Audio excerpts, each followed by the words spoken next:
We're thinking of moving in with my in-laws now that we're expecting a baby. My mom is still pretty young. She'd probably be happy to help with the housework and take care of her grandchild, right? My son and his wife seemed genuinely convinced they were doing a good thing, telling me this with big smiles on their faces. My husband chimed in, making it even harder for me to find the words. Bob and Karen really care about you, Mary. This is a great idea. Let's all live together. This was not a great idea for me. I was frustrated with both my son and his wife, and my husband, for not understanding this. My name is Mary. I currently live with my husband, just the two of us. Our son Bob married a woman named Karen last year. Karen is a modern young woman with a cute smile, but as a mother-in-law, there are things that concern me. She doesn't help with cooking or cleaning when she visits. She just watches TV and laughs with my husband and Bob. I always helped out when I visited my in-laws, but maybe daughters-in-law these days don't do that. Even if Karen offered to help, I'd probably decline because I have my own way of doing things. I felt a gap in our values. Maybe this is how mother-in-law and daughter-in-law conflicts start. I've never expected much from others, so I just thought about it as if it were someone else's problem. I'm a career woman, still working as an office employee. I didn't climb the corporate ladder because I loved my job. I did it out of necessity while raising Bob. My husband also worked, but he had health issues and changed jobs frequently, so his salary wasn't great. I had to work hard because Bob wanted to attend private high school and college. That doesn't mean my husband helped with housework. In the past, it was expected that women would do the housework. I always thought it would be quicker if I just did it myself, rather than teaching my husband. Perhaps that was my mistake. Bob, who grew up watching his father, turned out to be a man who doesn't do any housework. When I expressed concern to Karen, she said, "Don't worry, I'm re-educating him." Maybe my parenting wasn't successful. I was busy with work and had to rely on my late mother for most of Bob's care. But hearing my daughter say she's re-educating my son was a blow. I had my issues with Karen, my husband, and even Bob, but family are still strangers to each other in some ways. As long as we're not causing each other trouble, I thought, let everyone live their lives. Then one day, Bob and Karen came to me with an unexpected proposal. We're actually expecting a baby.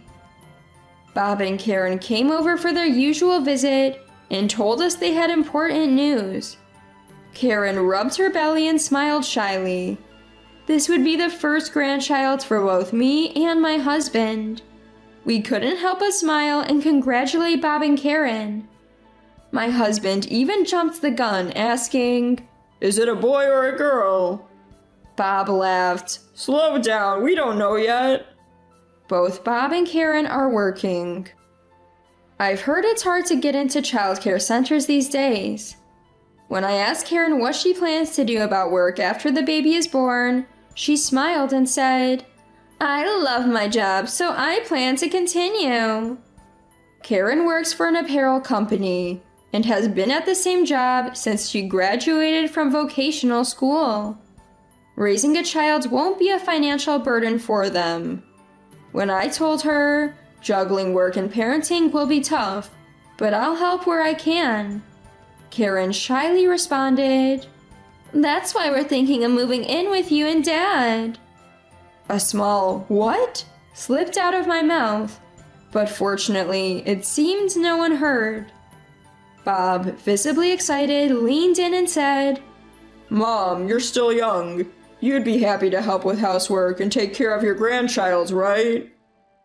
Both Bob and Karen seemed to genuinely believe they were making a good offer, but I was at a loss for words. It sounded like they were asking me to become their housekeeper. Sure, the grandchild will probably be adorable, but to move in and take care of the child? While I was struggling to find the words, my husband enthusiastically chimed in. Bob and Karen really care about you, Mary. It's a great idea. Let's all live together, right, Mary? I mumbled, well, this was not a good idea for me. I was frustrated with both my son and his wife and my husband for not understanding this. Wondering if I was just overthinking, I decided to clarify with Bob and Karen. You're asking me to do housework and take care of the grandchild, right? I'm still working and already have my hands full with housework. Don't worry, Mary, you're so efficient. I really admire you, Karen assured me. Yeah, Mom, you can handle anything. You raised me, so you can definitely take care of a grandchild, Bob added.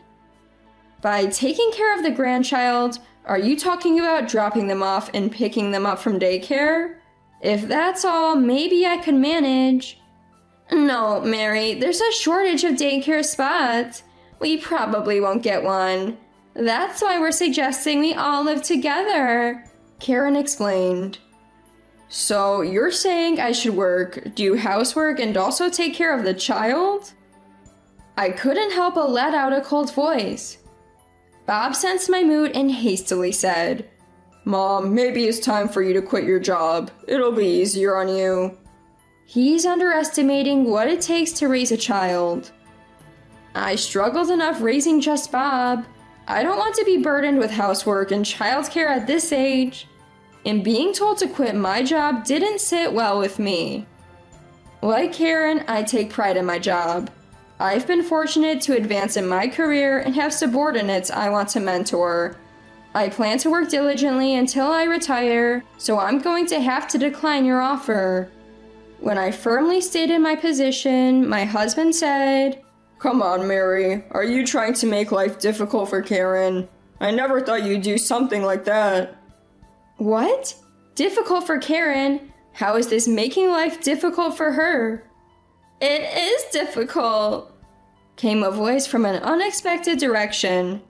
I turned to see Karen, tears brimming in her eyes. It's terrible that you won't help me when I'm asking you so earnestly. I thought you'd be happy to take care of your grandchild. Bob chimed in. Mom, that's really harsh. You shouldn't say things like that just because you don't like Karen. I was frustrated by the atmosphere, which had suddenly turned against me. But what annoyed me most was my husband.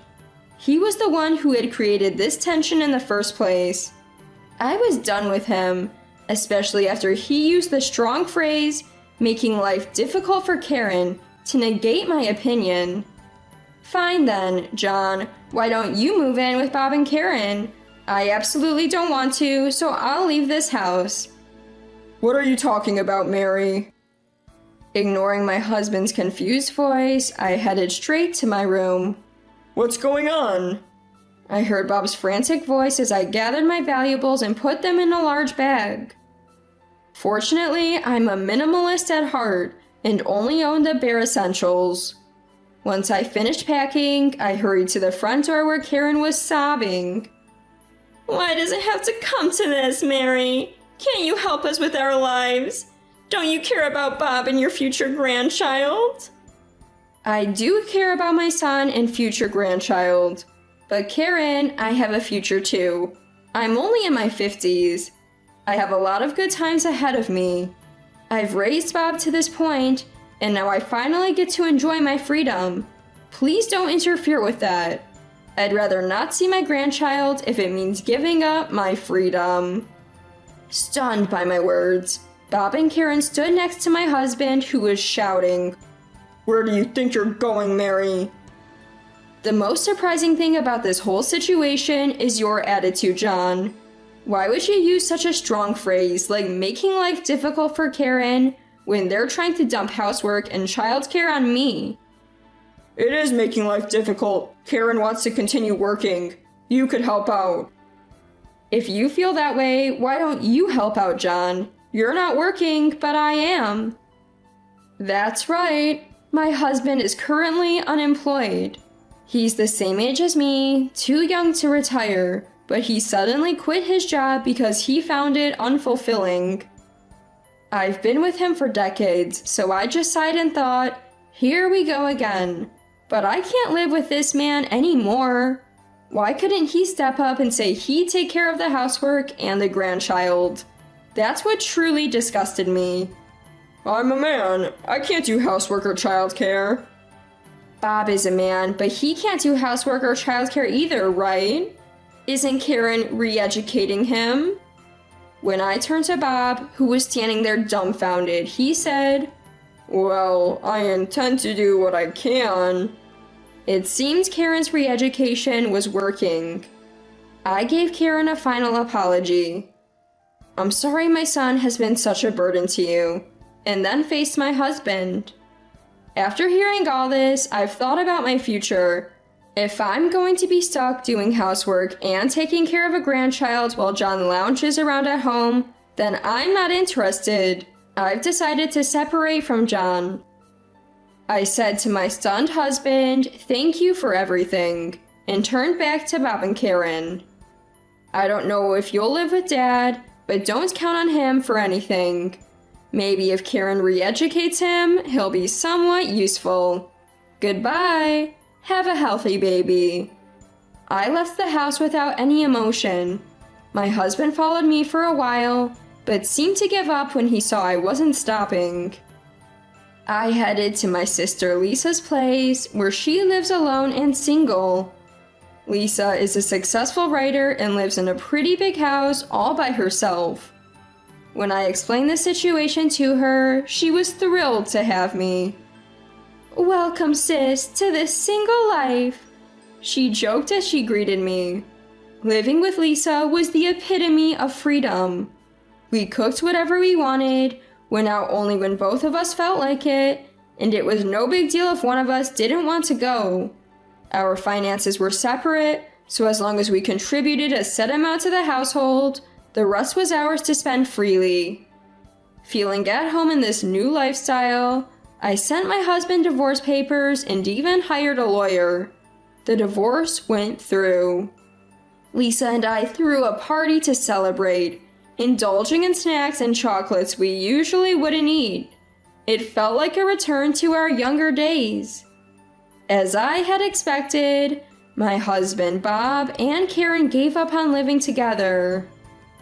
It was Karen who wanted out, saying there was no benefit in living with a man who couldn't handle housework or child care. Bob sided with Karen, and my husband was left to live alone. A year later, Bob called, almost begging me to take care of their child. As Karen had anticipated, their child wouldn't get into a child care center and ended up on a waiting list. I was tempted by the desperation in my son's voice, but I have my own life to live and declined. Bob said, Mom, that's harsh. But Karen's parents live not too far away. When I suggested they ask them for help, Bob seemed uncomfortable. Bob doesn't like Karen's parents even before they married. He's always found Karen's parents difficult, as they spoil her rotten. But the time for me to sacrifice my life to help my son is long past. I've prioritized my kids enough. Now it's time to live for me. After telling Bob to figure things out for himself, I haven't heard from him. It felt lonely, but I was content with my newfound freedom.